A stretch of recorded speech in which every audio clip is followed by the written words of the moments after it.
I'm really looking forward to it. I know a lot of you live in California, and even for those of you who do not, have been vested in this conversation in multiple ways. So we're going to give folks a few more minutes to come on into the room.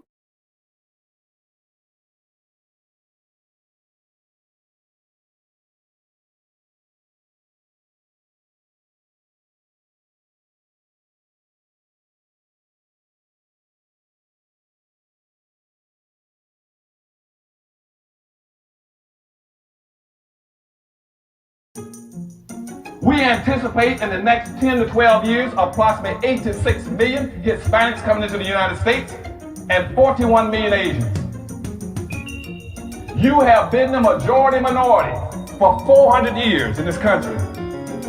You have been the #2 population for 400 years. You're going to get kicked out of being #2. You're going to go down and become #4. Now, common sense, even a third grade education would tell you, if you didn't get anything when you were #2,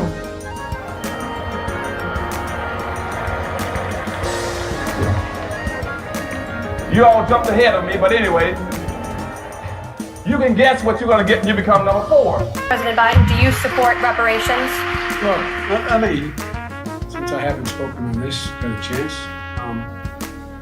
Number one, the reason we're the country we are is because of immigration. We've been able to cherry pick the best from every single continent. The people who come here have determination, resilience. They are ready to stand up and work like the devil. We have 24 out of every 100 children in our school today is Hispanic. The idea that we are going to walk away and not provide every opportunity for them is not only stupid and immoral, but it's bad for America. They are the future of America. At the very same time that America refused to give the Negro any land, through an act of Congress, our government was giving away millions of acres of land in the West and the Midwest, which meant that it was willing to undergird its white peasants from Europe with an economic floor. But not only did they give the land, they built land-grant colleges with government money to teach them how to farm. This is what we are faced with, and this is the reality. Now, when we come to Washington in this campaign, we are coming to get our check. We are owed $104 trillion on the very low end, plus $735 billion recurring. This number does not include the cost of about 50 Black Wall Streets that were decimated, nor compound interest from 2017 when Sean D. Rochester's book, The Black Tax, was published, nor the cost of Black life, nor the cost of living increases, nor the war on drugs, nor the current day pandemic. The number I'm working with is for slavery, Jim Crow, and accrued ongoing systemic racism, oppression, and disadvantage in the country our ancestors built with their lives.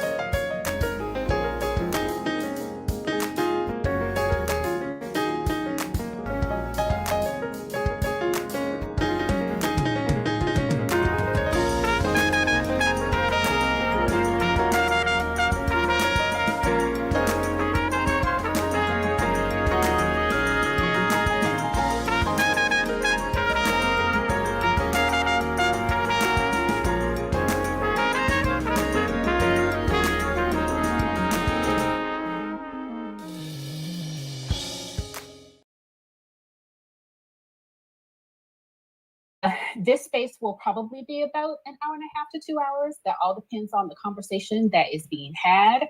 You know, we got some time today. The other bit about this that I want to be clear about is well, let me say this first. If Twitter does its technology thing and it quits on us, I'm going to reopen this space. And as I always do, if there's something that happens with the space, I'll call it Second Take, the social contract. So you can head to my page or my Twitter profile or the page of others to find the Second Take, the social contract. All right. So let's clarify the purpose of this space.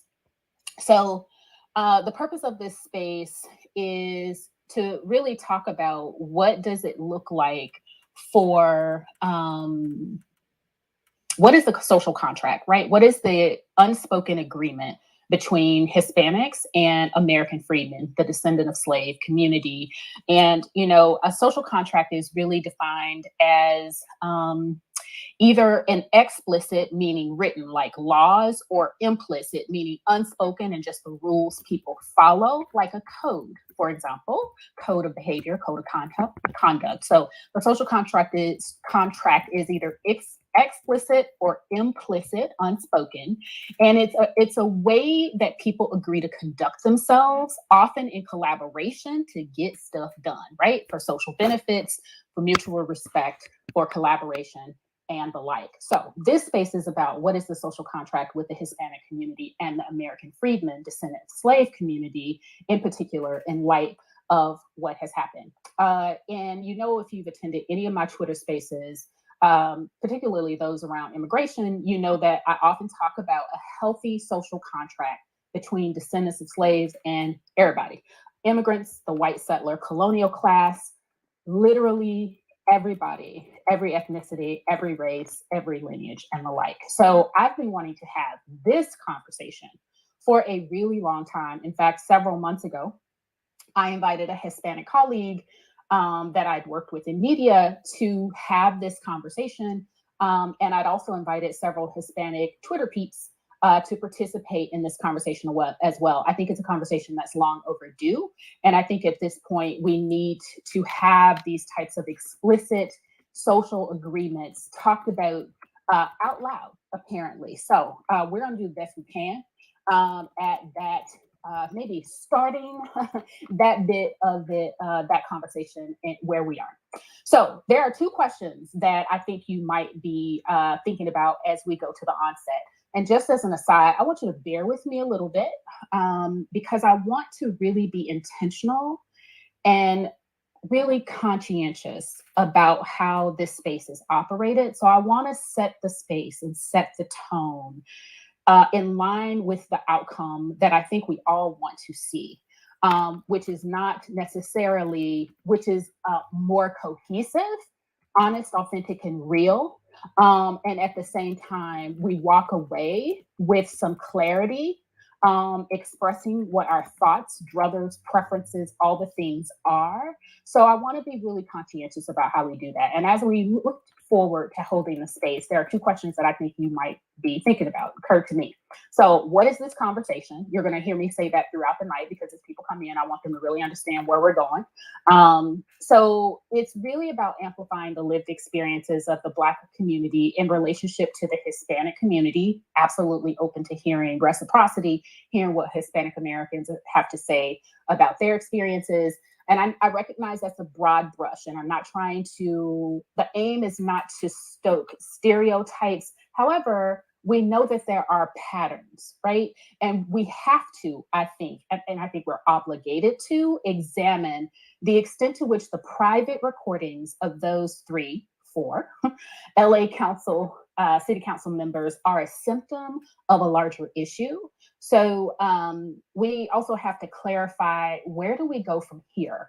Given that American freedmen, that's 80% of the Black American population, the Black population in America, descendants of slaves, are in pursuit of repair and reclamation of the things that our country has not delivered to us, though it was built by slaves.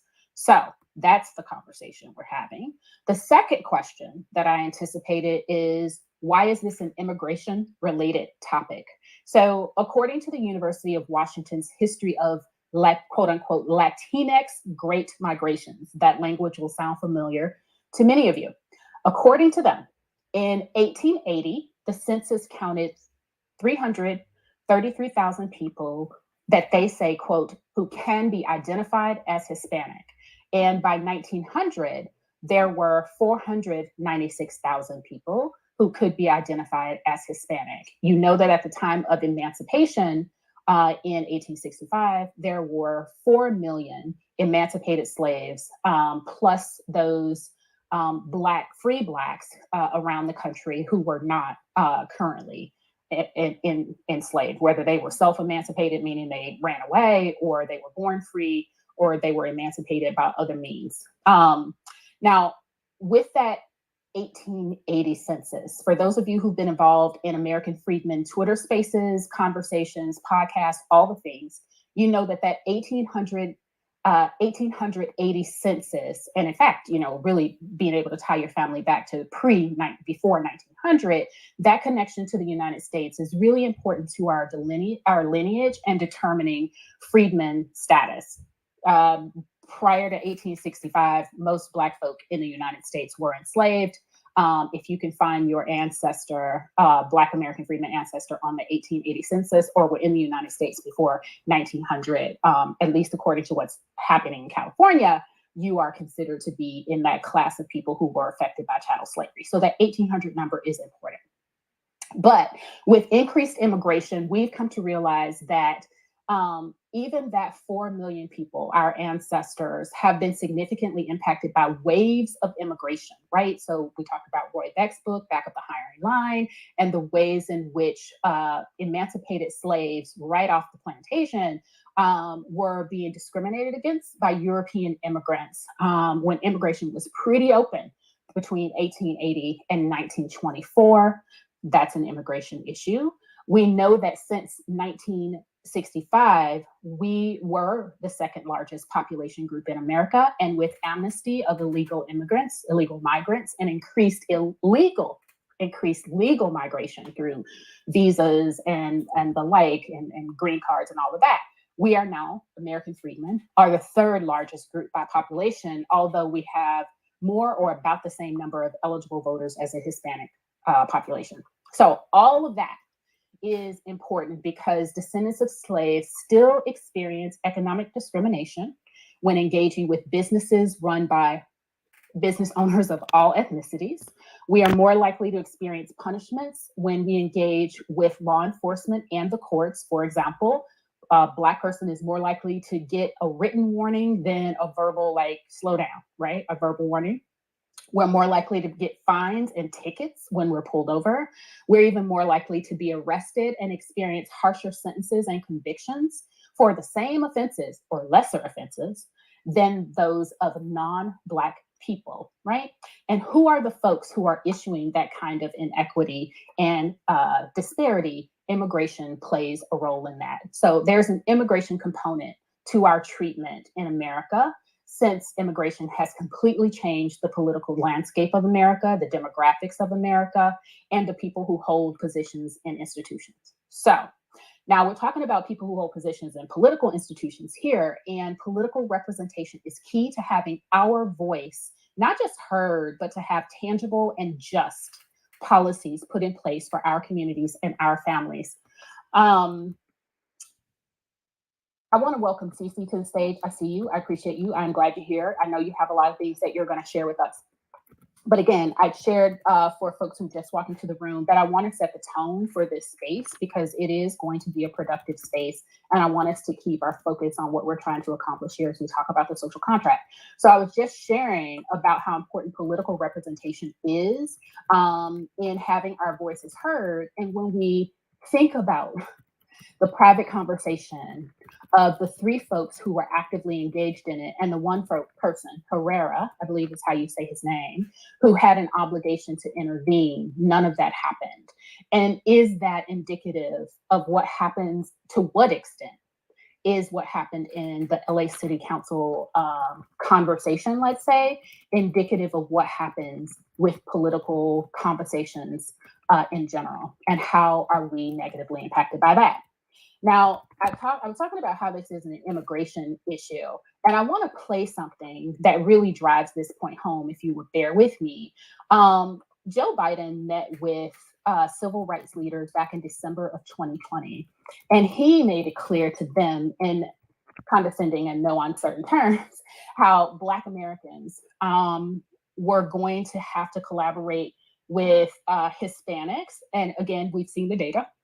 Most Hispanic Americans are relatively recent immigrants to the United States. Most Black Americans are literally the descendants of the slaves who built the country. I don't say that for grandstanding. I say that for context.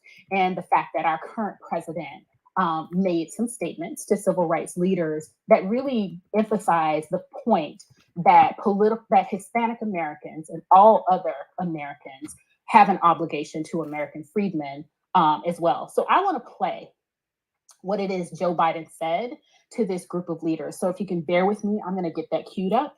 And when you can hear his voice, please give me some kind of sign that you can hear it.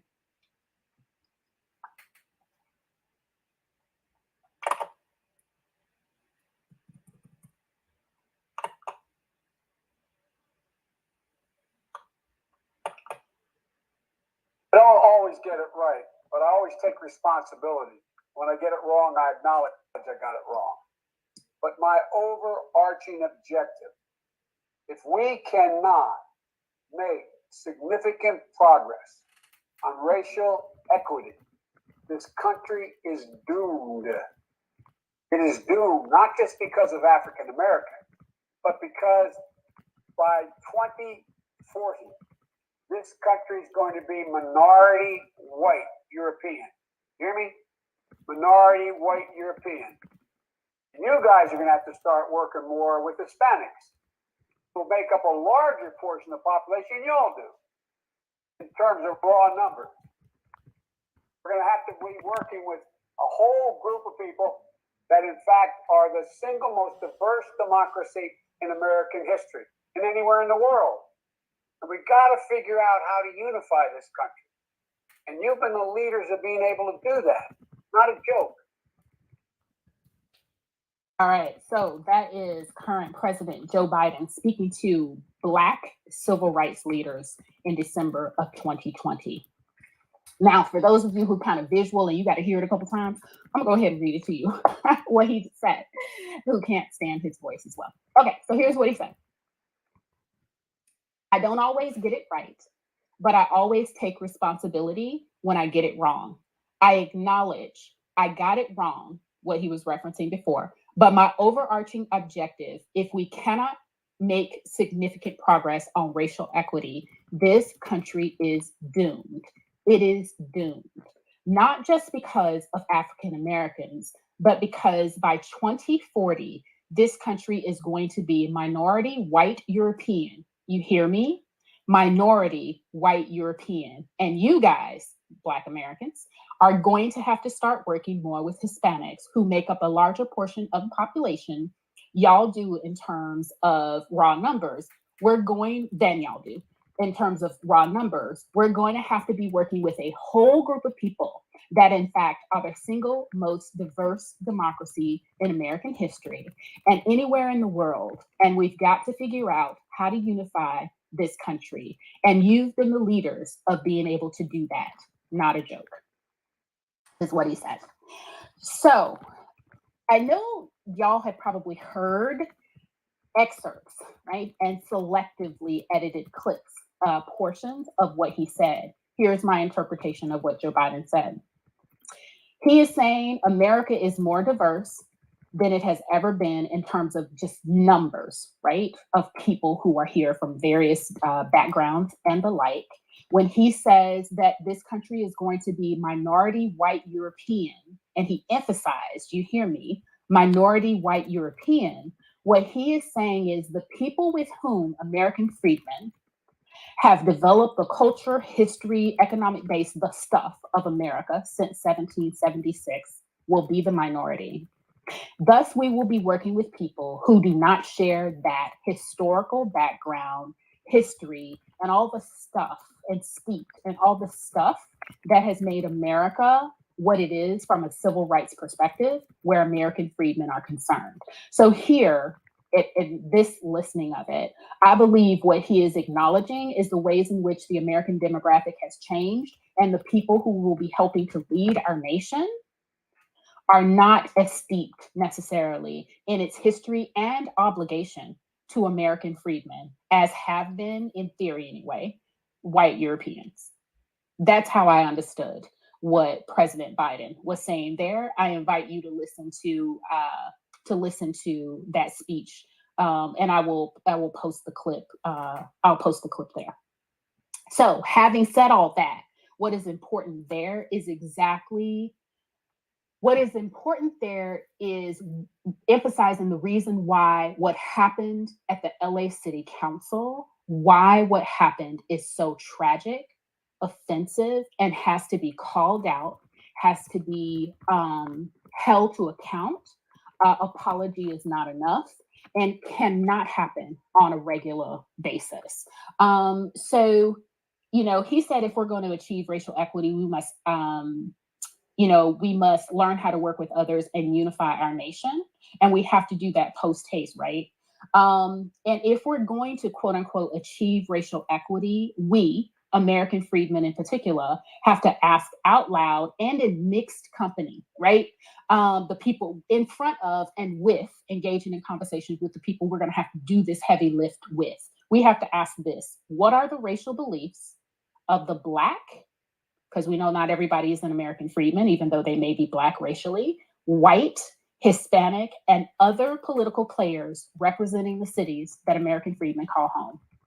Other things that we have to ask ourselves is, do those representatives from those different lineages and racial demographics care enough to get the job done well? Do they know enough to get the job done well, and to do so without anti-Black racism tainting the impact that they have on the nation, and particularly American freedmen, the 40 plus million of us who descend from the slaves who built this country? All right. Whew. So with all of that said, we're not going to shy away from the messiness of this conversation, from the inherent messiness of asking and answering those types of questions, and we're obligated to do so. So I think answering those questions requires us to take a look at the boundaries and expectations of what people are calling the Black-Brown Alliance. And I know folks who get the mic are going to have their own thoughts about what that is and what it should be. So let's dig into it. I'm going to reset the room really quickly. For those of you who just entered, this space is really about, inspired by at least the 3 Hispanic American members of the LA City Council and their recorded and leaked conversation about using slurs to describe a child who's Black, calling him a little monkey, and another Hispanic council person who was basically dismissed because apparently he, in whatever way that was unsatisfactory to them, he was quote unquote with the Blacks. So I'm going to take a pause and I'm going to play the actual recording. So for those of you who haven't heard it, or, so you can hear what it is we're talking about. But what I'm going to do really quickly is I'm going to go to Cece, mostly so y'all can get a break from my voice. And then we're going to come back and listen to the audio. But Cece, I know are you able to speak right now? Connie? Yes, Okay. ma'am. Yes, ma'am. I know you were at an event today. There has been a lot of backlash around this incident. So the Nuri Martinez, the president of the LA City Council, stepped down from her presidency, but she is still on the city council. And I'm gonna give some names. I don't think this is news to anyone, but if it is, it's already out public. So this involved 4 people. Nuri Martinez, president, who you will hear doing most of the speaking and such. Then there is Gil Cedillo, I believe is how you say his name. Kevin De Leon, and then LA Labor Federation President Ron Herrera are involved in this conversation. Ron Herrera has apologized for the fact that he did not intervene and disrupt the tenor and tone of the conversation. But there's been backlash internationally with people calling not just for apologies, but for a resignation from the city council for all of the people involved, including Herrera. Cece, I know you were at an event today. Can you tell us a little more about what was happening there, what the tone was, and what was the vibe, the energy? Okay, cool, sure. Thank you for having me, Denise. I greatly respect you. Peace, love, and reparations to the room. My name is Connie Collins. My main account got suspended. Nora Dosser, I should have it back by the end of the week, like last time. I was wrongfully suspended. So Just addressing that so you know who I am. So yes, I attended a press conference that was put on by a gentleman here in Los Angeles named Najee Ali, Najee Ali. We've worked together in the past. I had nothing to do with this. So he and a bunch of Baptist ministers and a select group of organizations that he sent, I guess, the press release to were invited. So the press was there. There were approximately, I'd say, 20 members of the press, approximately 20 different outlets. Well, there were more members of the press, but approximately 20 outlets from ABC, CBS, NBC, Telemundo, some private orgs, what have you. There were approximately 40 attendees. Those attendees were made up again of Najee Ali, some notable Baptist ministers here in Los Angeles, and other persons from various organizations. And I was there representing my organization. So having said that, you guys know me and you know Denise. So we're kind of raw and uncut and apologetic. So I'm going to report it the way that I experienced it. So I got there a tad bit late. Parking was horrendous. The whole parking lot was filled. So anyway, I got there and the ministers were saying things like, let's pray. We have to pray.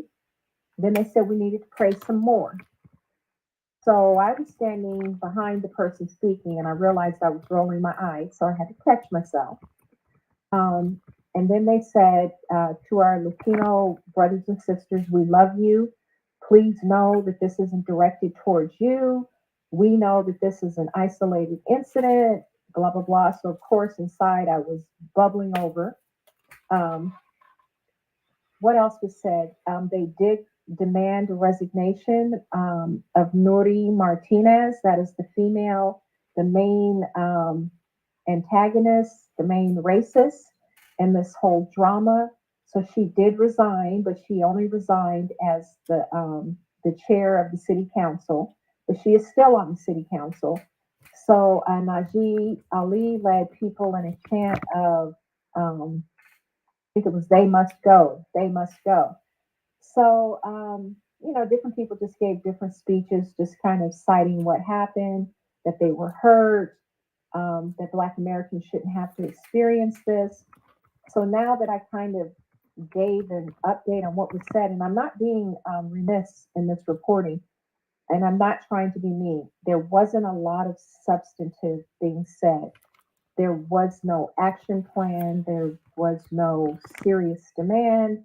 So that was kind of weird. So having said all that, once they started taking questions, well, it was kind of weird. They let the slated speakers speak, and then some people they gave the mic to, and I was behind the speakers. So there was kind of a lull in the conversation. People were kind of blurting things out here and there, nothing like unruly. So I blurted out that this is widespread and that we needed to have an investigation into their hiring practices and go beyond just asking for them to be fired. And then I was asked to be quiet, not in a rude way. It was just that another woman was speaking and her voice was so much softer than mine that you couldn't hear her. So anyway, the gist of the conversation was they must go, they must resign, but I did not hear a plan or any type of, this is what we as Black Americans are going to do if they don't resign by this date. So the press conference concluded. We went outside. The press was giving interviews. I was able to give an interview with Telemundo. And gosh, it's a Black outlet, and you guys forgive me, but the gentleman that runs it, he is Alex English Jr. His father used to be a pro basketball player. So I gave an interview to him. And then the trucks were packing up. The interviews were taking so long. But I did make it clear. The question that was repeatedly posed to me was, as a Black American and as a person who represents my organization, was I surprised and how did I feel about hearing the racist comments? And I said, I'm not at all surprised. I'm a part of a humanitarian movement. which some would perceive as a civil rights movement, and that we've been ahead of this and we've been sounding the alarm, and no one's been listening, and that this is a widespread, backdoor political process conspiracy to undermine and diminish the Black vote, to undermine and diminish Black power in the United States. I pointed out that here in Los Angeles, we used to make up approximately 16% of the population. We are now at 6%. I made sure that I told them, especially Telemundo, that we know that is intentional and that we are being driven out of our communities, and that there needs to be a Department of Justice investigation into this matter, and that the Department of Fair Employment and Housing and the Housing Department, that's a local Department of Fair Employment and Housing, is here in California. Then I emphasized that that needed to be at the federal level, and we need investigations into, I think I was talking so fast, into code enforcement, and I was explaining that this is a widespread conspiracy. This is not a one-off, and that Latinos in particular, immigrants, but particularly Latinos, particularly Mexicans, are conspiring to get us out all over the United States in any way possible, and that they're anti-Black. I'm trying to remember everything that I covered in my interviews, but pretty much a lot of the things we spoke about, I did mention reparations. And I'm going to ask the audience to really hear me and understand that we're in a crisis. If you have any time to volunteer, we need to start working groups. People are going to have to start working groups in their cities and start chipping away at these things. When I say that this is widespread and that we've been trying to tell people here in Los Angeles, we are terrified as Black people. Latinos are killing us. Latinos are undermining us. I said in one of the interviews that no one thinks it's odd that Latinos are the fastest, that they're cited as the fastest, let me term this properly, the fastest growing economic group. I don't know if that made sense, but they're moving ahead of everyone by leaps and bounds. And that is because once they get into a management position, they only hire their own. They undermine and fire all of the Black persons. And it's weird because the white people aren't really complaining, but they're even being pushed out. They retaliate against people. They're working in a manner where they have all of their people in law enforcement, in the court system, in the code enforcement here in Los Angeles. Even the visual landscape of Los Angeles is changing. There are street vendors everywhere, even in Beverly Hills now. Black Americans cannot just set up and start selling on the sidewalks. They even have open air markets here on Western Vermont. If anybody knows Los Angeles, it's amazing. So what they're doing is they're getting into power politically, and they're getting into power in private industry. And they are making sure that their police are over policing us even more strictly than the white people were doing. They're making sure that their people get a break. They get the warnings. They don't get arrested. They don't get ticketed and cited for selling on the sidewalk. I've been doing my own investigation. It has come to my attention that there's an unspoken rule that they are not to enforce code enforcement here in Los Angeles against Latinos. But when Black people try to sell anything or to make a living, they're jailed, their goods are confiscated. So I'm going to close with this. There is a widespread conspiracy. I would like people to stop narrowing this down to, oh, she called a Black child a monkey. This is much larger than that. When she was speaking of, I can't remember which council member, she said, oh, he's with the Blacks. He's with the Blacks.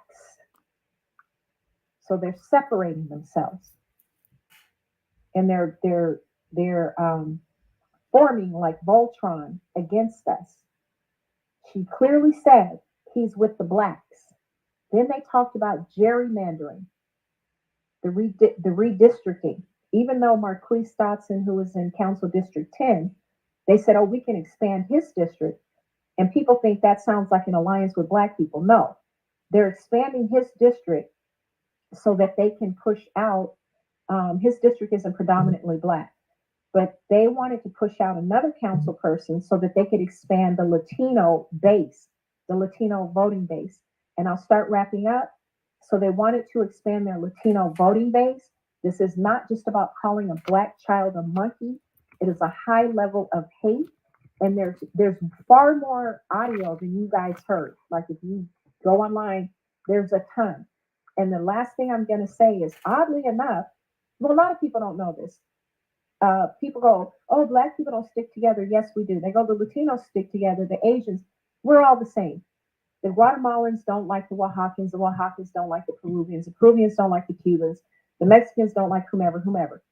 That woman talked about Koreans, Oaxacans, everybody.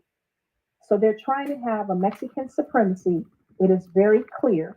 And don't forget, we fought to have Mexicans, Africans, and Asians, not Latinos, Mexicans, Asians, and Latinos to come into this country in 1965.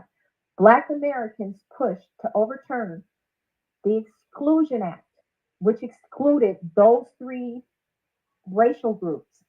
We have got to understand that they are allowing people into this country that do not know the history of this country. They are starting out from the day they get here, and they are erasing all gains made by citizens that are foundational to this country. They don't care what Black Americans have done. They don't care what white people have done. They have clearly said that the United States, Mexico, God, I'm getting confused. But anyway, they're saying that this is their country and that the United States didn't honor the Treaty of Guadalupe, and therefore they should have everything here. Their plan is being executed. It is real. And not only that, they are killing us in the United States. I will close with this. We have to get working because this is happening all around the country. And I see that PFEAR is in here.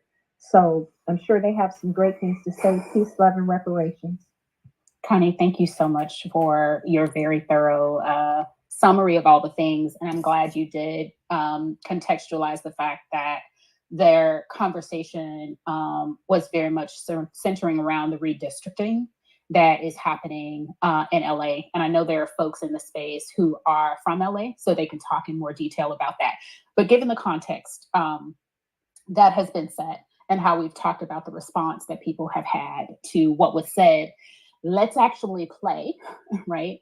What was said, or the parts that were publicized, let's say, that were said, and particularly the elements that are affecting, well, first of all, it all affects Black Americans, right? When we have people who are referring to children in this way and communicating in a way that demonstrates that behind closed doors, they have significant, unpleasant, and offensive thoughts about the people, the children are the people they work with, and we have to wonder what that means for how they actually move politically in general. So let me go ahead and cue that up. And I'm sorry, that got lost on my computer crash here. Connie, do you want to share more context about the redistricting piece while I pull that audio clip up again? Oh, okay, sure. While you're pulling that up, and I forgot to add another thing, guys. Not only did she call that Black child a monkey, she said she wanted to take him around back and beat him down or something like that. She's discussing a 2-year-old. These are the people that are now taking care of our children, that are now school teachers. The hate for us is extreme. It is extreme. We need to think about these things. Now, as far as the redistricting goes, we all know, we see the Republicans doing it all the time, trying to carve up districts such that they can, split up the Black vote, so that our voting power is diminished. In this case, what has happened is the council districts here are now heavily Latino. I think they're making up 50% of the population here. It's so many thoughts going through my head. So we just need to understand that they're trying to break up the Black voting. Yes, it's almost 50%. See. Yes. Okay, thank you. So one last thing I want to say, also, by the Latino population growing so fast and by them cheating and only hiring their own and putting themselves into power, this is not just focused with the city council. We also have what's called here the Board of Supervisors. We're seeing that there. These power moves are not patriotic. We are a patriotic people. We are loyal to this country. We have fought in every single war, and we have new people coming in, getting benefits, while we have never received the proper benefits that we're supposed to get as tax-paying American citizens. And they know that this push for reparations will put us in our rightful place. And that's another reason that they're maneuvering and positioning to break up the Black vote. And I'm going to be honest with you guys. This goes beyond Black Americans.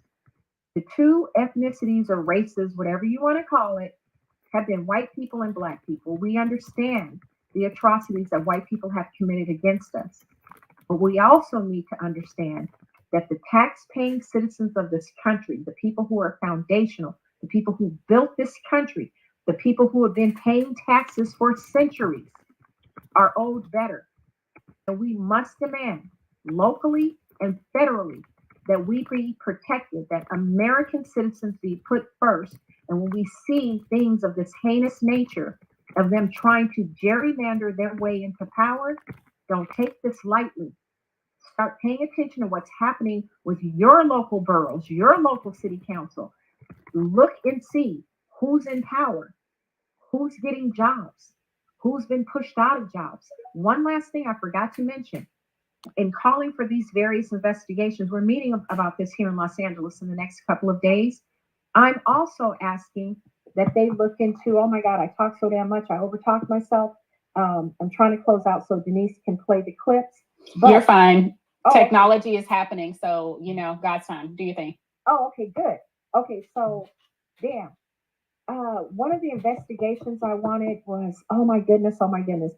I know I said employment, but we need for all of you around the nation to look and see what the turnover is, because we're seeing that Latinos are rapidly moving into these high-level positions in a short period of time. They're hiring their own, they're training one another on the job or even at home. You've got to look and see who's in power, who's being hired. During COVID, there were trillions of dollars given out. A lot of times the government is not able to disperse those funds or allocate those funds on their own. So they allocate those to nonprofits.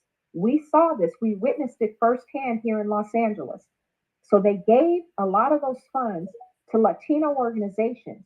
What they did was they denied Black Americans and other Americans. They said, oh, you didn't fill this out right. Oh, you didn't meet the threshold. And some people weren't savvy enough to know they were being lied to. They funneled those monies to their people. That is what they did. That is what they're doing. We even had an LA COVID fund. The majority of those funds went to Latinos. I live here in Los Angeles. They went from just before COVID, driving regular cars or older model cars. Tons of Latinos now are driving luxury vehicles, luxury trucks. Their kids have braces. I don't begrudge them any of this, but you come to this country and you operate under a meritocracy. Don't undermine people who've been here working. And then this whole we're Christians. How are you Christian? You're undermining other people. Joe Biden, Denise just played for you. Joe Biden said, you're going to have to get along with these Latinos. Hillary Clinton said last year, Latinos are the way to go. That's where we're going to focus. How? How do you prioritize one ethnicity over another? And then people are saying, how are we being flooded with this many immigrants? Because we have two parties struggling for power, and they are unabashed in their greed. Their greed for money and power. So they're flooding us with these immigrants, particularly Latinos, who they hope will vote for them. And now we're seeing statistics that are saying that they're not even loyal to the Democrats. And I could go on and on. It's not my space. You ready, Denise? Yeah, no, I appreciate that, and the focus on the political aspect of it. So I think the technology is going to cooperate with me right now. So I'm going to play a couple clips, and thank you very much, Cece. So the title. So I want to give credit where credit is due. This is knock-la.com. So love their vibe, and they call it local journalism happens with you. So they have a couple of different clips up here. This first clip is called "Fuck That Guy, He's with the Blacks." So I'm gonna play this. Let me know when you can hear it. For all the, folks like on that floor, he did call me once at breakfast with him. Where's taking him for? I just said, hey, we need to talk. Just before his hand comes up. All right, don't worry, I got you. So I just started seeing him right now.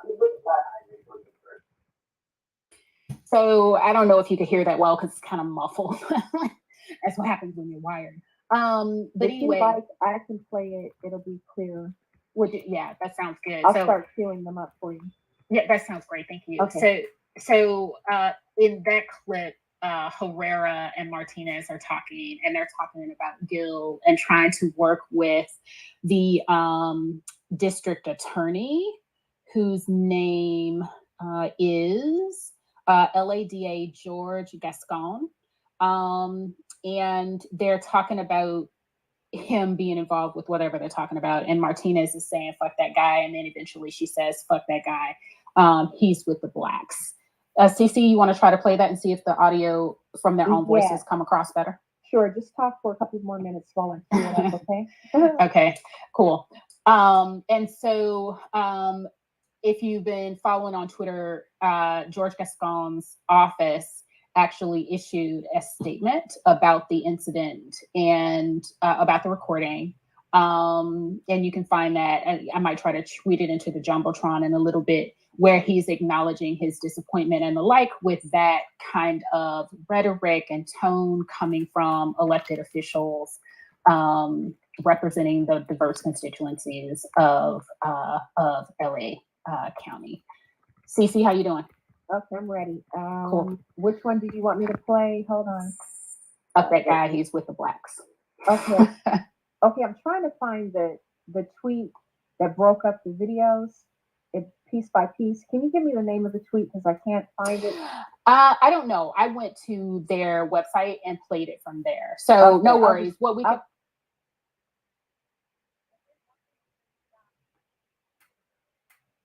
And a Latino, not congresswoman, city council person is also, today she was supposed to put in a resolution demanding the resignation of all three city council members.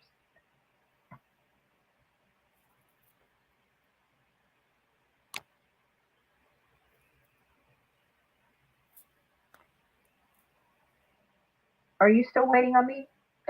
So I'm going to play this next clip. Let me know how it goes, sounds for you guys. But this one's called "There's Nothing You Can Do to Control Him." Looks like a little monkey.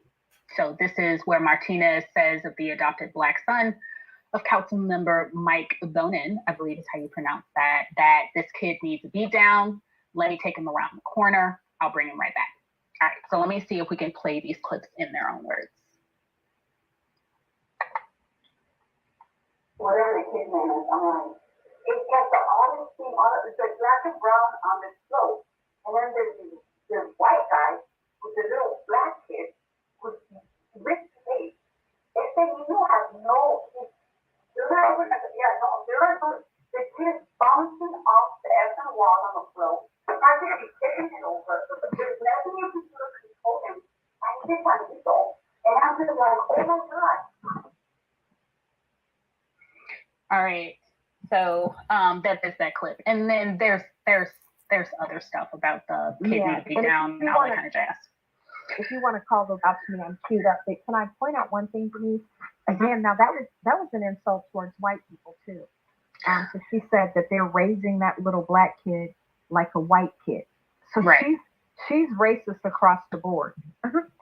Well, and I think the idea there is that he seems to have, a freedom of like doing all the things that kids often do without being beat down in the process of being a child. Okay, so there are those things. We can tweet the links to the tweets from knockla.com, so you can listen to the story, read the story, and hear all of the different ones. And there are multiple tweets there. There's a section where it's talking about, them talking about Martinez further jokes about wanting to be the adopted son. We talked about that. 25 Blacks are shouting. So Martinez, De Leon, Cedillo, and Herrera discuss Black political power in Los Angeles and what De Leon terms the Wizard of Oz effect. Martinez says she sees a lot of short, dark people in K-Town. Cedillo jokes about the height of, I'm not sure how to say that type of Korean. Oaxacan, thank you. Koreans.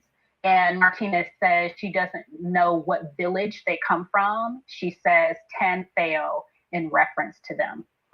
And there's more just grossness, which I don't want to necessarily use my lips to say, but you can take your time and get fired up when you look at the tweets on knockla.com. Again, the whole point is, if these are private conversations that are being had by 4 people in leadership in the city council of Los Angeles, what more has been said? What decisions have been made by people who view their constituencies in these ways? And then in the context of redistricting, and I'm not sure if Friday is in the space or not, but there were people who were calling for an investigation around the redistricting element and some of the operations within the city council in general, in light of the apparent bias that's been presented in this case. CC, did you have more context for any of that before we move on? Well, I did want to just punctuate. We need to understand that they were speaking so freely and so comfortably. This isn't something that they were hiding. They felt very comfortable. And as far as Knock LA that exposed this, Knock LA is also the group that exposed the Latino sheriff gangs. They said there's 18 sheriff gangs in Los Angeles. They didn't say Latino, but when you read the expose, you gotta read it. It's eye-popping. We have gangs of law enforcement here. They call them the jump out boys. They're beating down citizens. They're killing Black people. Even white people are filing lawsuits. They're raping women. These are sheriffs. This is what we're up against. I'll close with that, Denise. Thank you, ma'am. No, that context is always incredibly important, and the lived experience, what's actually happening, right, in the city, and the impact of this is very important. Okay, so I want to talk to, or give the mic to some of y'all who have your hands up, and if you're on stage and you want to raise your hand, please do. Storm, I have you as first up. Angela, I have you as next. Rella, sister, and then we'll go from there. And then Peefer. Thank you, Storm. Dr. Denise Long, sister, and just want to say hello to everyone. I do thank you for the opportunity to speak. I think what I listened to was disturbing. I believe the context that CC has, spoken to the entire room is disturbing. And these are the type of accountability that we need to hold all of our leaders, whether it's local, state, or federal. It's been my long, deep desire for unity. I see some familiar faces. I've been in a lot of spaces. I don't always get an opportunity to speak. But as a minority American, I want to rally around the call for better equal opportunity and prosperity and improving quality of life for all Americans. I know here in Texas, illegal sanctuary cities has been, a huge problem for Texas. And, I would like for there to be some unity behind all of our causes. And I realize there's a lot of, hatred. And I think, the churches that I've attended, we should have, an open heart and mind to the voices that are, holding the same common ground. So I appreciate, I'm not going to ramble. Anytime I hear disturbing comments being made, there's, definitely a call for their resignation. I hope it's just and swift, and hopefully we get some better leaders in that area. And I just pray for this space, and I pray that the message goes out far and abroad. And I hope that common folks come together and realize we're all on the same team. Thank you very much. Hey, Storm, thank you. I appreciate that. And if you don't mind clarifying, not to put you on the spot, but can you clarify, you said you were a minority. I don't know what that means. And I think most American freedmen in the space don't. If whoever's unmuted, if you could mute yourself, maybe that's me being the matrix, all things are possible. Storm, but can you clarify what you mean by minority? Yes, ma'am. So my father is from the country Colombia. He came to the United States to New York legally. He was 9 years old when he came to the country. He lived in Queens, New York. He joined the United States Air Force, retired after 24 years. My mother's from Louisiana, and my grandfather flew B-25 over Europe in World War II. And, I think as an American, I was born on an Air Force base in Panama. So I was born abroad. And so, I'm half Colombian and half American. And, you would see it and you would say, well, he's Hispanic. But, I tend to believe that, we're all American. But, we all have our different journey, and that's how I identify.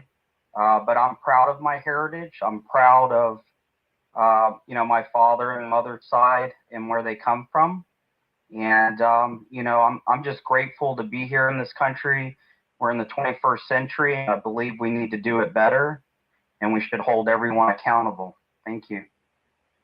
Thank you, Storm. I appreciate what you said. Yeah, that wasn't, a call for you to justify or defend your ethnicity. Just kind of asking because, so let me add some context for other people who want to come to the space and just to understand. So in the American freedmen community, that's the descendant slaves community, we try to be really, here on Twitter especially, and in our activism offline, really clear about who we're referring to, because part of the problem with how our legacy has got so intertwined and conflated with other people's is that there's been this blending of groups like Black and Brown, minority, people of color, and all of these types of things, which really confuse political issues and demands.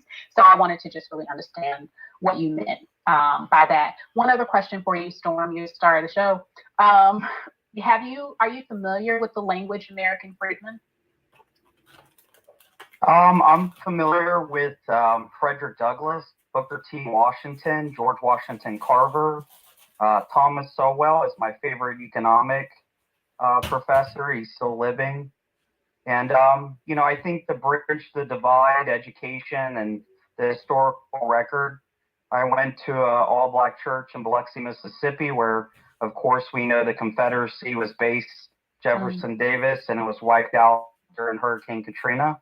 And I was always welcomed. And I've attended 2 churches, and the one here in Texas, Pastor Bishop Wilson was a former Black Panther, and she would hug me every Sunday. So, I have a strong desire and heart for this community, and I really want to see this community thrive. And I believe through our prayers and unity, we can come together with common ground and forge the future for everyone to prosper. That's where my heart is. And I realize it's difficult in spaces to be authentic. However, I hold true to my path and journey and where it's taken me. And I will always show up and fight the honorable fight.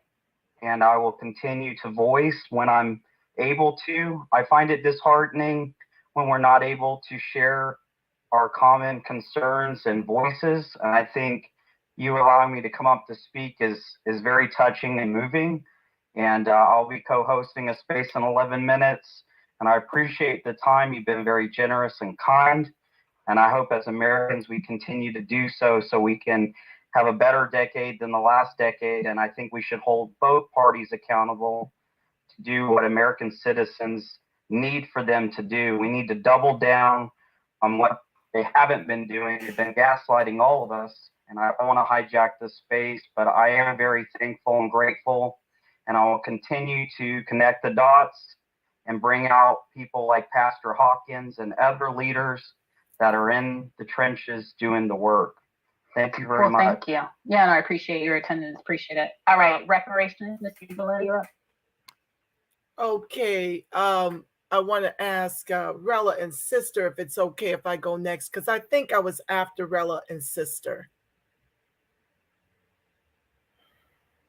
Okay. No, go ahead. Go ahead. I'm waiting for you. Okay. Mr. Sean is waiting for you. You were next. Okay. Thank you so much. Thank you for this space, Denise. Thank you for allowing me to stream it live to ScrewTube, Facebook, and Twitter. I greatly appreciate you accommodating me in this way. I was going to do a space about it, and I still might, because there is the reparationist perspective. Is everybody's perspective? Then there's mine. But the way I see it, family, what I heard Joe Crow say at the top of what you played when he talked about how we need to learn to go along, to get along, because they are losing in numbers, meaning, I guess, those who descend from Europe. That's just a bold-faced lie. What I heard is that you're going to have to get used to Crayola white supremacy. That's what I heard when he sat up there and admonished the civil rights leaders for, I do believe, they were demanding an end to qualified immunity. And so what I heard was, yeah, you've got to get used to Crayola white supremacy, because we're just going to make everybody white, because we can distinguish race as a social construct that we not only designed, but we now get to create laws where you can't even weaponize it against us. You can't even sue us on the premise of race, you see. And so, yeah, basically he's saying these are your not so new white oppressors. All of these groups pretty much had us as slaves, and we're still a resource for all of these groups.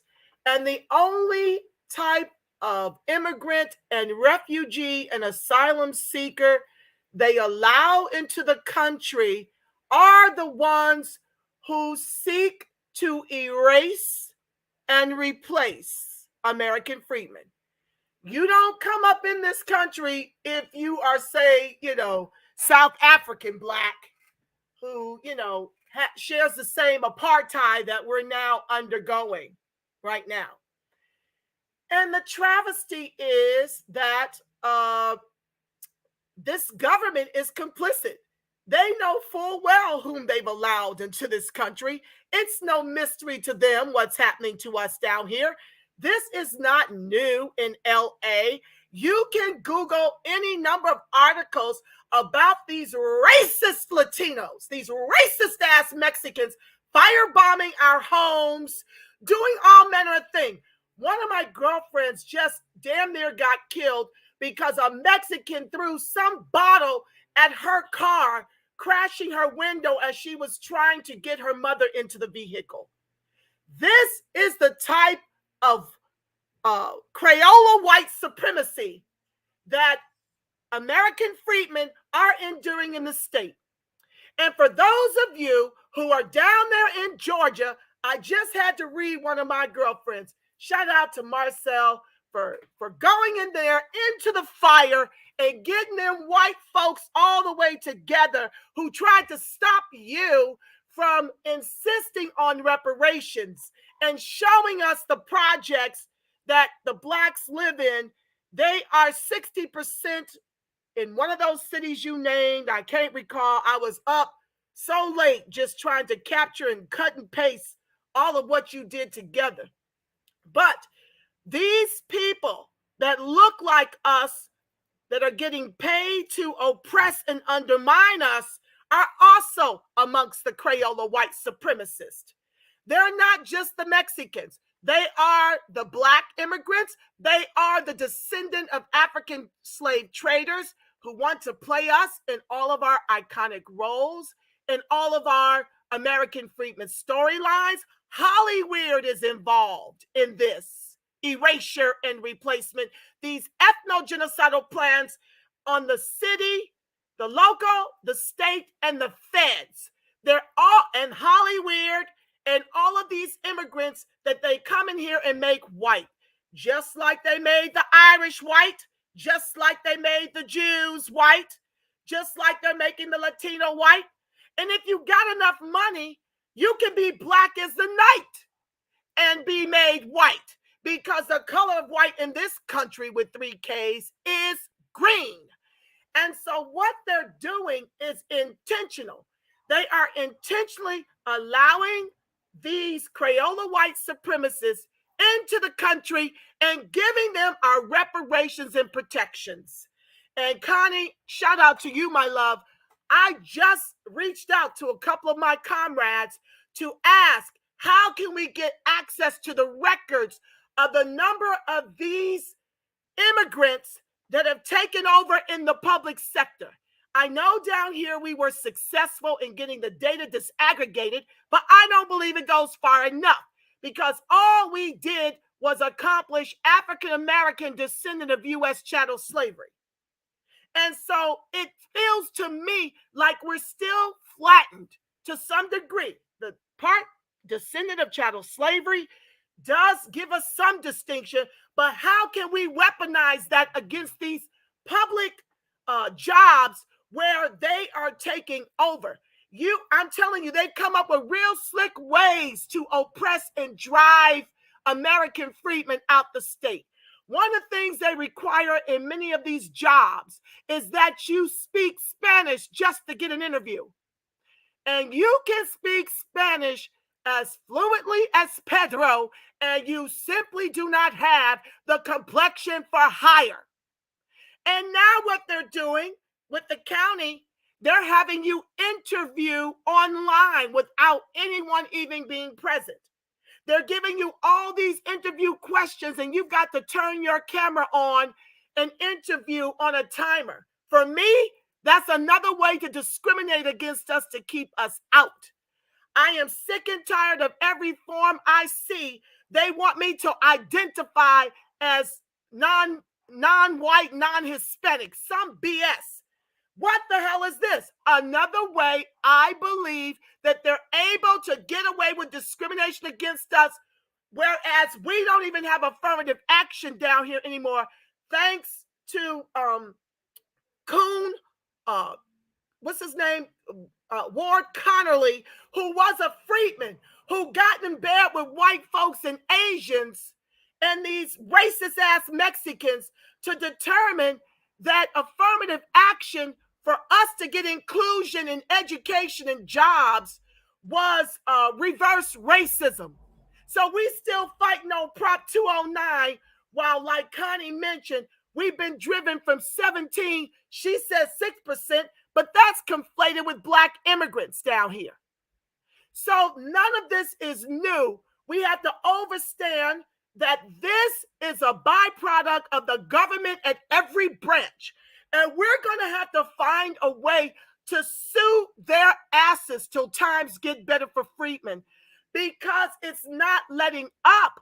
I mean, she freely, listen, first of all, my audience is asking, and maybe somebody can answer this. I'm almost ready to land, y'all. Y'all know I was born to talk. I probably should have gone last. But let me just finish these thoughts while they're in my head, because God knows I will lose them. My audience wants to know, how do we get access to leaked tapes? I mean, are they doing this intentionally? Furthermore, why weren't they all fired? I don't understand this kumbaya bull shiggity that's going down with these pastors going down there talking about, oh, let's get along, go along to get along. Do you understand that going along to get along and all these freaking conversations have driven us all the way to the bottom of the Titanic as the anchor of this country with 3Ks, capitalism with 3Ks? These people are doing this intentionally with the help of our government because nobody wants to trade places, and capitalism requires a bottom caste, and they're all working complicitly to guarantee we are the permanent bottom caste. And I'm here to tell you, I appreciate allies, but if you a true ally, why don't you go get your people together? That's what you need to be doing. I need to see y'all in the streets like you were for George Floyd, and then everybody went home and got tucked away, because guess what? White folks' blues will never be mine. Those who identify as white will never be the blues of the American freedmen, because no matter what, if they come for your job and do you a little discrimination, first of all, you got all our money from murdering us and stealing every damn thing and making sure your line is wealthy. So please, let's not equate the little bit of discrimination you might endure under some white Mexican who wants to take the country over. Nobody's blues is like that of the American freedmen. So that's what y'all need to be doing. You really don't need to be over here. You need to be in your spaces getting your people together. Okay, Denise, I know it's your space. I'm not going to push them out. But anyway, I'm going to say this and I'm going to land. Let me land. To those of you who naively believe that the Latinos are by and large voting for the GOP, I just held a space last night. You need to go look at the broadcast. It was off the charts. It was before the one I did about myself. You need to go check that out, because these Mickey Thicky Latinos are now increased 10 percentage points in favor of the right to abort. Now, are they aborting their babies? No. They know full well that abortion is for poor freedmen, so that we can continue to kill our babies off in the millions. They are now in bed with the Democrats, and the only thing they do is play. They're grifting off GOP to make you think that they're going to go to these polls and vote GOP. They've got too much power under the Democrats to now go vote for the GOP. And they're going to tell you this bullshiggity so that you guys, American freedmen, will save their Democratic asses yet again. I'm telling you right now that if we continue to vote blue, no matter damn who, it will be to our peril. This is how we got here. You have to remember 86% of our electorate voted for the Joe Crow with 3 K's and Kabami with 3 K's administration. 86% of our electorate delivered them the White House. Ergo, 86% of our electorate voted for our erasure and replacement. If y'all do that bullshiggity one more again, this midterm in 24, we are done. They will have successfully, with this influx of these hot damn immigrants, they will have successfully replaced us. Don't you tell me no tangibles, no vote. You ain't got nothing coming. The Republican clans don't owe your ass, and the Democrats will never, until you bring them to their knees for several election cycles, give you the reparations. My Freedmen protest voter strategy, for those who are interested, I'm almost letting Denise, let me get it out, is to vote closed border and vetted reparations candidates only. Party be damned, to neutralize our most imminent threat and replacement immigration. I'll land there. Thank you. Thank you. That was a whole lot of fire coming from Miss Angela there. I appreciate the passion that you brought to the space and the reality that we have been replaced, and it is an agreed upon sort of future way of being, right? It's not a necessary one.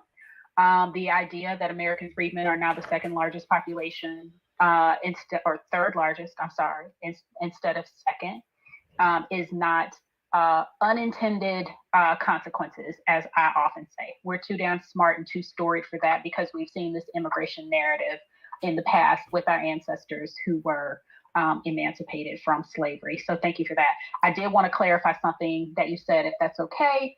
I was just having a debate with somebody the other day about abortion statistics, and according to the Guttmacher, if I could talk, Institute, in 2014, which is the last one that I saw for them, for induced abortions, 39% are white, 28% are Black, 25% are Hispanic, and double digits of that is people who are not from the United States, so people who maybe travel and the like, or are on green cards, whatever the case may be.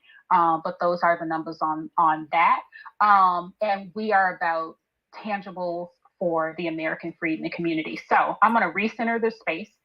The purpose of this space is to discuss the social contract between Hispanics and American freedmen, particularly in context of the leaked audio for that involved 4 members of the LA City Council, and the things that they were saying about their constituencies, particularly about Black folk, and what that means if these are the types of conversations that elected officials in a city like LA are having about the people that they represent.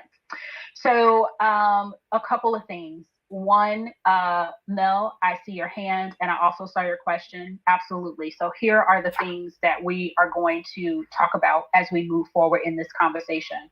So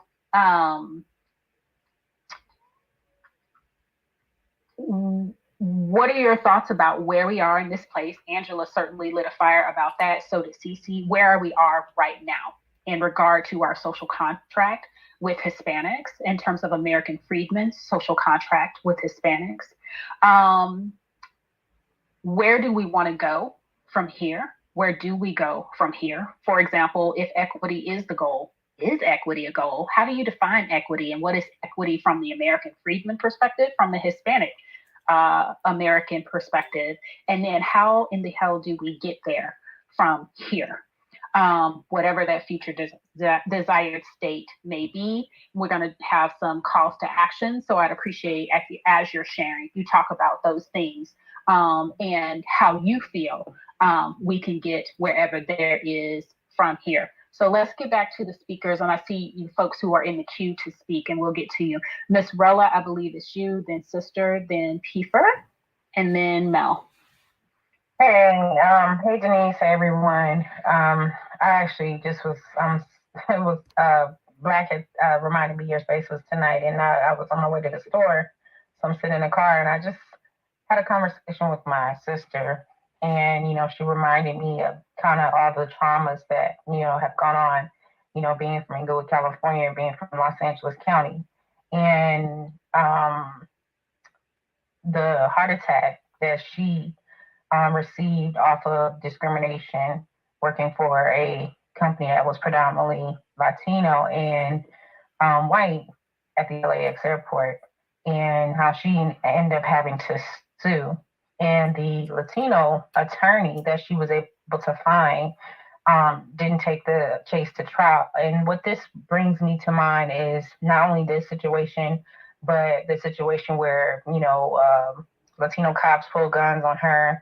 A social worker who was also Latino kidnapped my niece, and we're in litigation for that. It brings me also to my mom seeing and how she died, and the nurses who were Latino, the doctor who was an Asian doctor, neurologist who decided not to treat my mother. What I think what we're seeing here is there is a genocide that's happening, even down to my father who lives in Shaw, and his house is constantly a target for an attack, you know, trying to push people out. My grandmother's house, same thing. They are targeting Black families still in high numbers.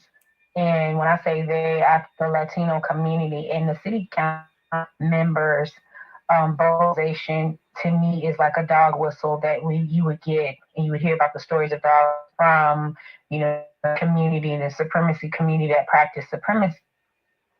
Couldn't go. Actually, Inglewood at the time, that was all white. When my father was growing up, and he tell me stories about how they also were, knew that you couldn't even go through Inglewood at certain times, almost sundown. Now, what we're seeing is the two sides of it. You see now the transverse of a culture from one community to now another that still targets one community, and we are not even the dominant population in the state of California, let alone Los Angeles. And so the sad thing about this is, from the police department to the city council, state government, that we never truly had full representation. And even our Black politicians like Karen Bass, and not to really shade Senator Bradford, but to shade Senator Bradford as well as John Sawyer, to say that they never truly stuck up for us on a legislative standpoint to provide protections, to demand protections of our families throughout the state of California and the city of Los Angeles. It's truly sad seeing all the statements coming from a lot of the elected officials throughout California, pretty much reiterating the same concept of, oh, well, there's no place for hate anywhere, but yet they have never done anything to actually dispel hate or provide consequences to people in office, which trickles down to different industries throughout the state of California, let alone small businesses or just for the working class person going to work day by day. I think Cece mentioned, the gang activity in the state of California and Los Angeles that are pushing Black families out, American freedmen families out, and that has never been dealt with.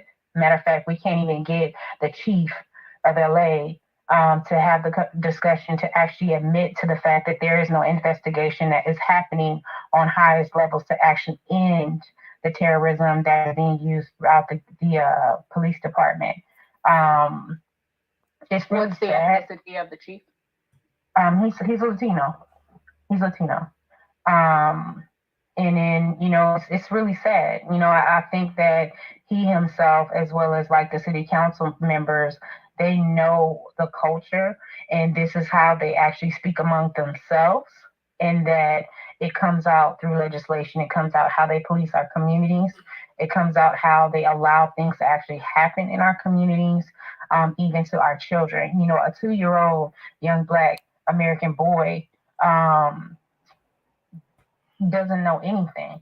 And, you had two politicians on Twitter literally talking about, oh, well, the LGBT community has faced so many atrocities, and this is just a shame that, no, this was not about LGBT. This is about a 2-year-old little Black boy who was adopted by 2 gay men who, one, just happened to be in office, and you decided as a Latino person for Latino people in your own community as supposed to be serving the city, to decide to, practice your hate-filled views, and you do that pushing agendas through our community. And I think we need to really address that. I understand the other guy who came on stage saying, hey, we need to get together and, we need to find commonality and all this other stuff.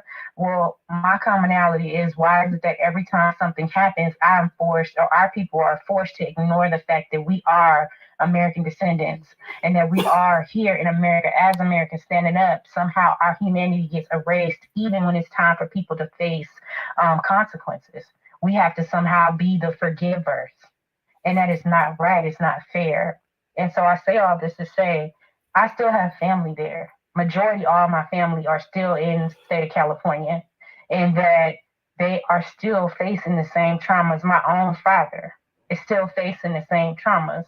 And nobody seems to want to care about what we go through, but we somehow have to give our humanity for everybody else.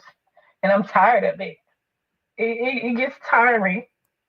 And I think people don't realize how bad we have it until we start to pop off and we start to act a certain way. They want to call us savages. And we are not. We are a traumatized people. We are human. And we have families and we have lives, and we deserve to be protected under the United States government. And these people should face the extent of the law, and they should feel every bit of it. And I don't want to hear nobody talking about something. We need to have to hold hands. I don't want to have to hold hands with someone that wants to kill me. That makes no sense. That's like you telling a victim that she needs to go and hold hands with her perpetrator or him. You understand what I'm saying? And so for me, what looks like to me, healing to me, looks like give us our reparations, give us our repair in legislation, give us our protections under the law, and get rid of these people out of our country, close the border, stop allowing these people into our communities, and consequences need to be held to the extent, the highest extent of the law for anyone who practices any type of prejudice or white supremacy, period. Period. And people need to say it full chested. You don't hear white people talking about that. I posted 2 articles in the Jumbotron. One lady tried to say, oh, we need to move Mike Bonin into the position as president after she steps down. No. The optimal thing would be not to practice lawlessness, but let's give the opportunity to the people that you keep denying. Why not put someone who is of African American or American descendant in the position of being able to run for those positions? The people need to be gone. They need to be gone because Los Angeles is not representing the minimal, the small group of number of people who decide that they are still standing in LA to fight. And they look like me. They look like my father. They look like my sister, my mother, God rest her soul. Period. And I land my plane. Thank you, Denise, for allowing me to speak. Thank you, love. I mean, there are no words. I mean, you read about these stories of people being firebombed out of their homes with the intent of Hispanic immigrants. This does not mean that all Hispanics, so I'm going to go ahead and say that disclaimer just this one time, right? So we're not talking about all. However, that firebombing to drive Black Americans from legacy Black communities, and when I say legacy Black, we're talking about people whose grandparents went all the way from the Confederate South out west in order to find peace, solace, opportunity, and to escape the lynching era, Jim Crow, in the southern United States of America, right? And for those people to have folks move in and decide, for whatever reason, that they were going to take something that did not belong to them by violence. And think about that. Think about how one must feel to have been, first of all, to have your house firebombed because somebody wanted you out and they wanted to take over your neighborhood, but also to not be able to leave and to live day to day with the threat of that level of violence happening against you and your children and family. It's just atrocious.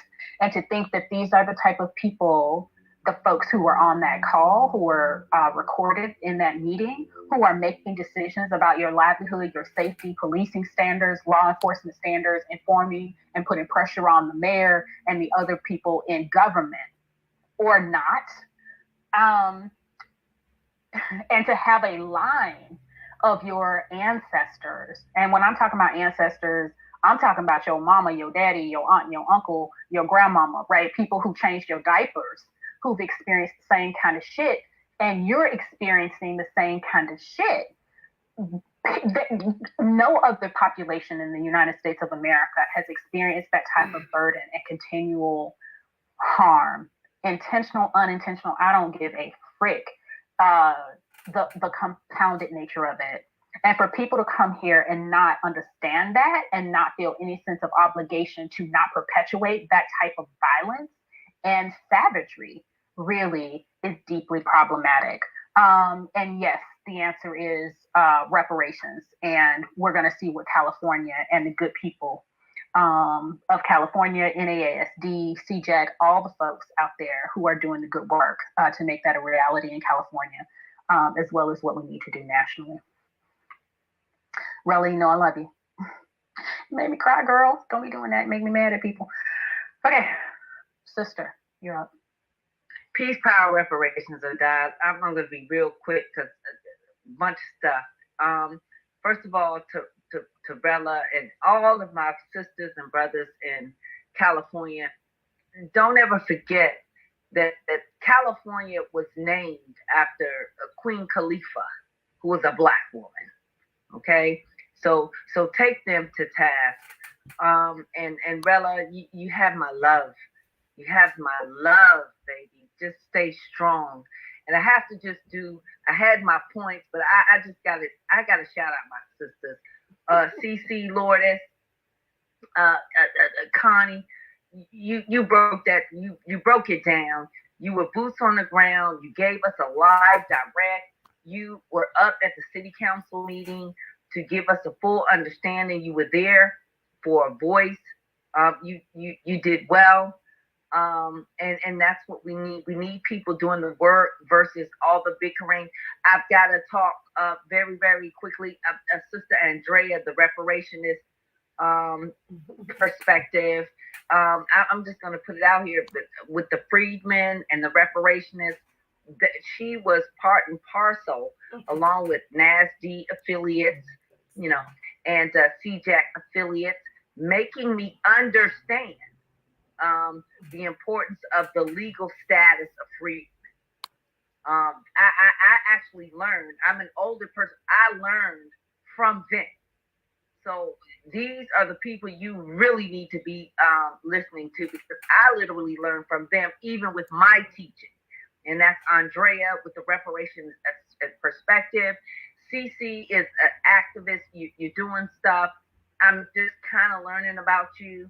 I knew Andrea a little bit earlier, but I mean, we know each other. We don't need nothing. So let me just get to my points here on the space. Bella, we love you. Don't cry, baby. What's going on in LA should be an eye opener. Basically, it's a theater near you. Okay? And we weren't paying attention. That's something to Andrea. I learned about what was going on from LA from the reparationist perspective. So now our feet is in the damn fire. But they have been sounding alarm and we haven't been listening. Okay? So here's what's going on with the Hispanics. And here's what I believe that we need to reposition. We reset these rooms. We got to reset our minds. Okay? So they literally have no affinity for Black or our history at all. None. They are operating under a charge which they call the La Reconquista. They literally believe that this is their land, even though they lost it in the Treaty of Guadalupe and they lost it through war. They literally believe that this is their land. We have got to understand that, and this is why we're seeing what we're seeing in politics, right? So what they have done, they have infiltrated our politics, and not just our politics, they have infiltrated our discrimination in employment. So that's power. So what they're doing, all they're doing is advancing their initiative, which is the La Reconquista. And they don't give a damn about your Black ass. So what they're doing is they get in positions of power, and a Black man or woman don't have a chance. They're not going to get any kind of employment because they're just going to hire their own, right? So Dr. Claude Anderson has already talked about this. People don't know this history. He was one of the first to defend, and he was the author of the very first affirmative action bill.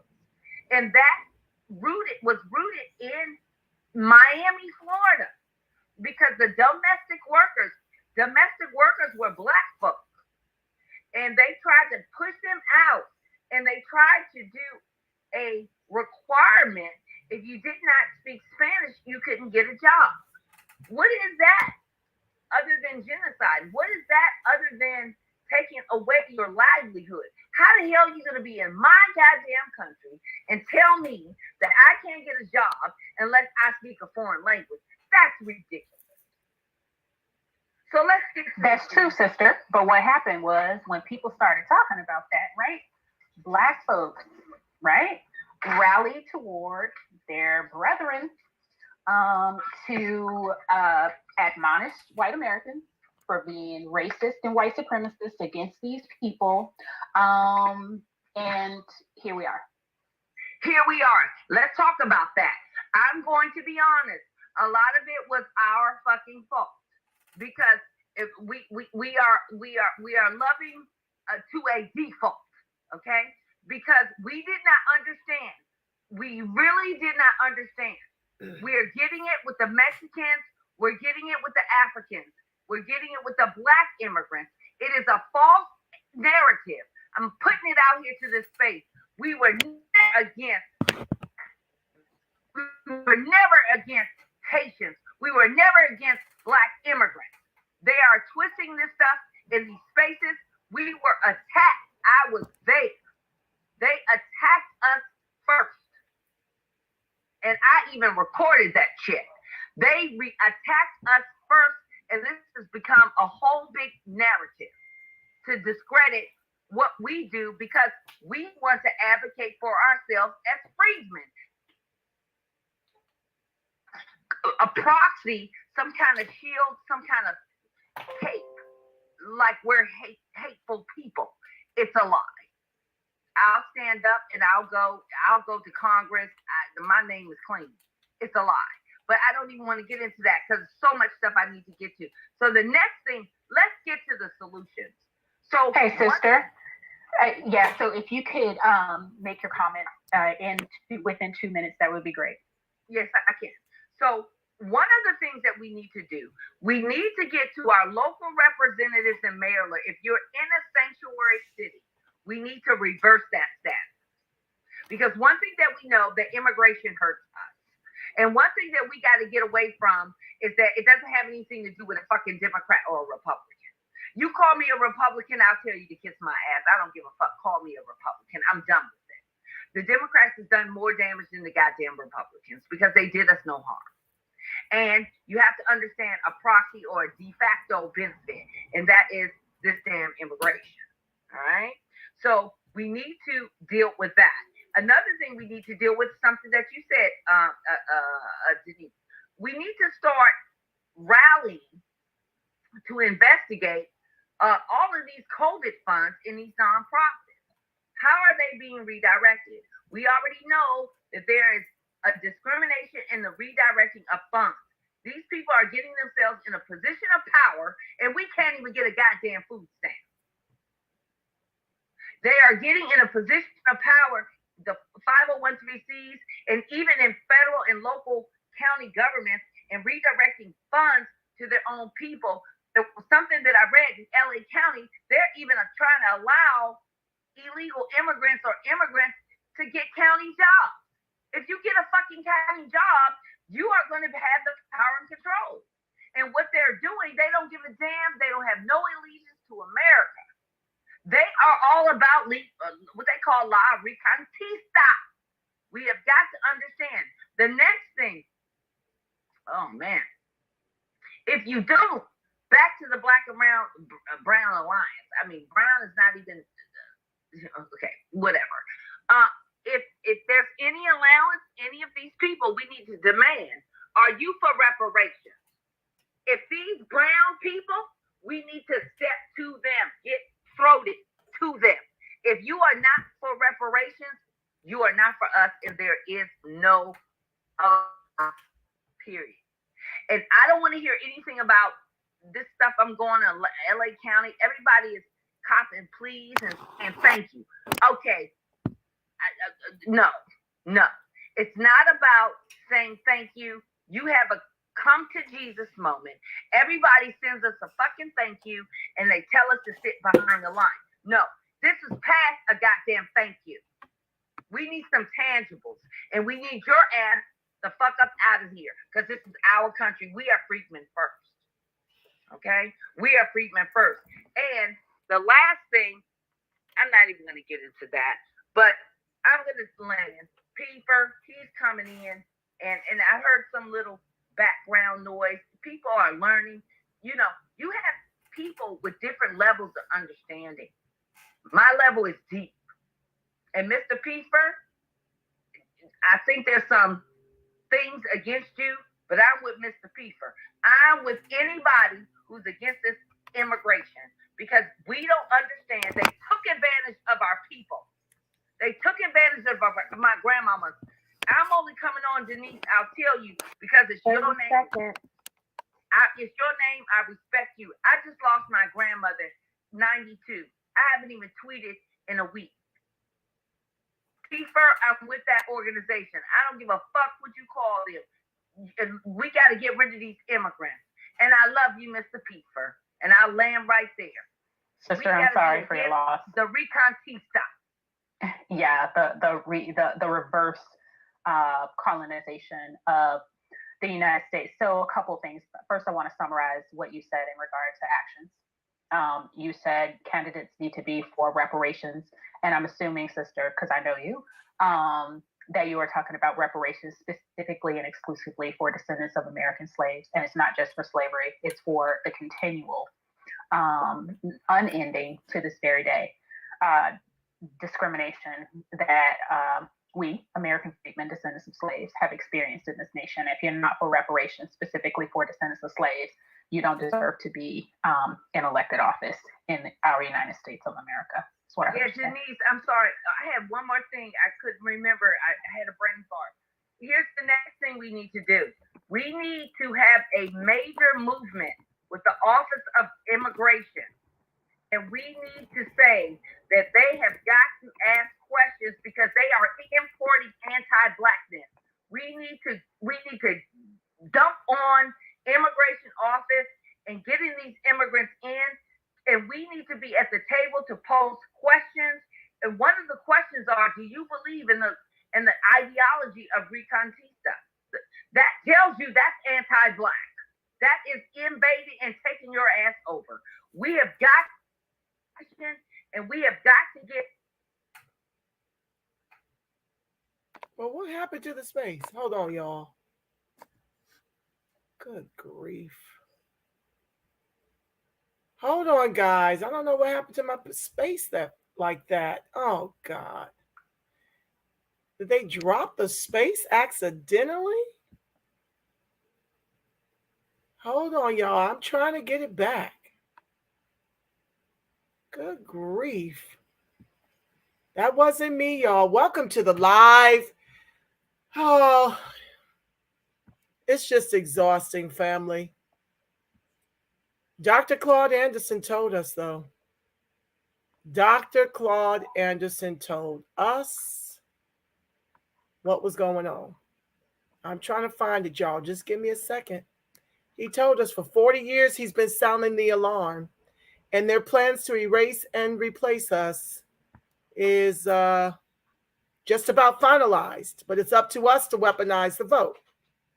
As I've been preaching, all this time. Hold on, let me see if this is it. 50s world. No, that's not it. Hold on, family. Give me a second to get it back if I can. I don't know if Denise dropped it or what. Hold on.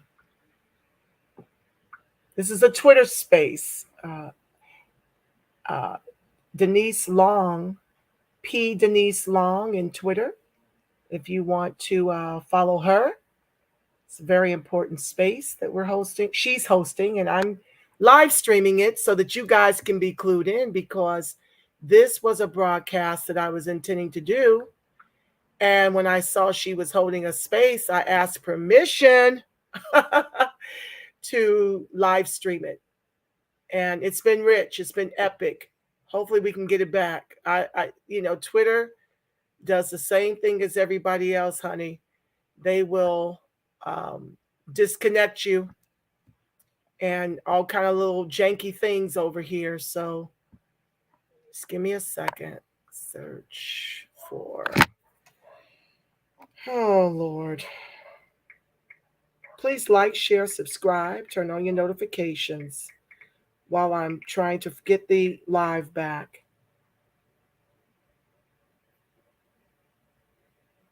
Oh, Jesus. Hold on. This is crazy.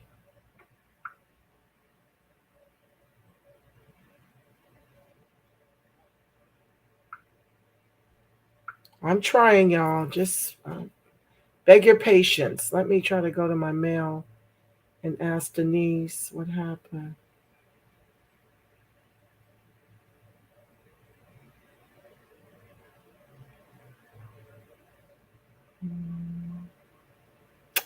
Ah, this is so frustrating. Hold on, family.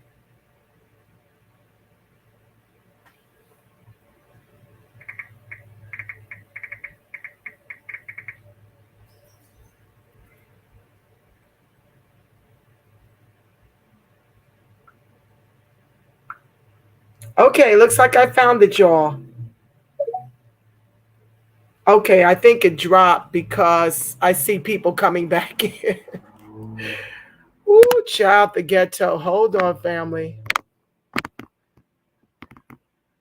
Yeah, I think it dropped. Hold on.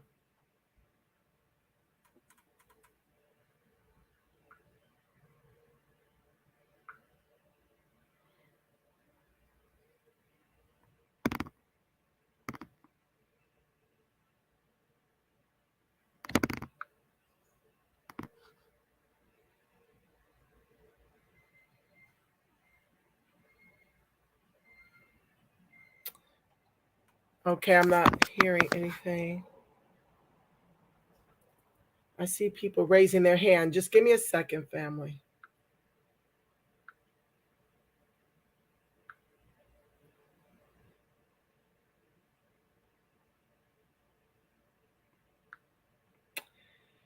Okay, hold on.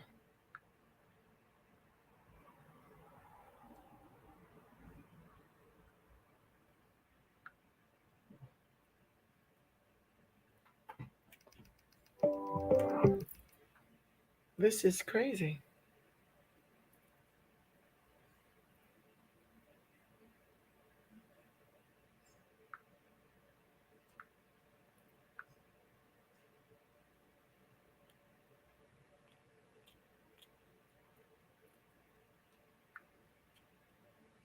Let's see here. I don't understand where the sound went. Trying to get it back, y'all.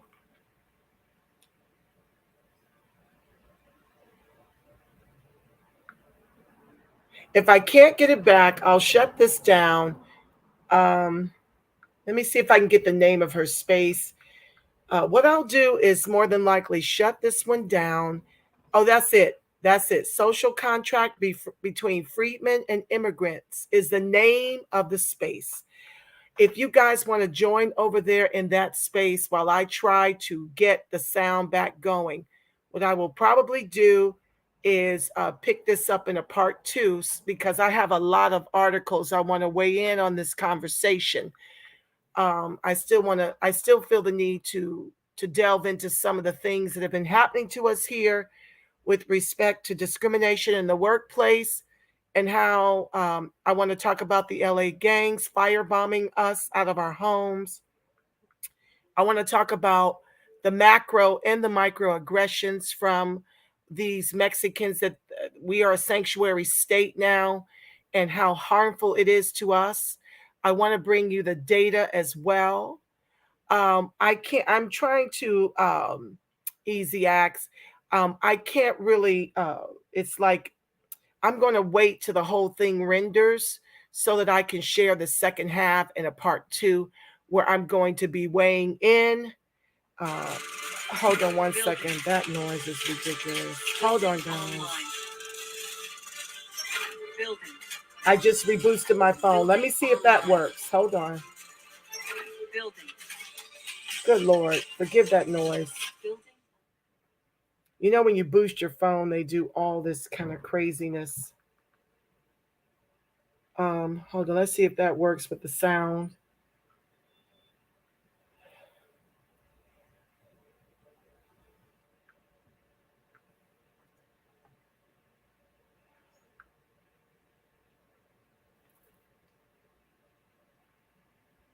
Yeah, I still can't hear it, family. So if you want to listen to the rest of the space, Satra Del Reed 360 kindly wrote the title. You have to come over to Twitter. It's under Denise Pamela Denise Long Space, and it's entitled Social Contract Between Freedmen and Immigrants. I'm going to conclude this broadcast for now. I'm going to allow them to finish their conversation and get the recording. Prayerfully, she's recording the space.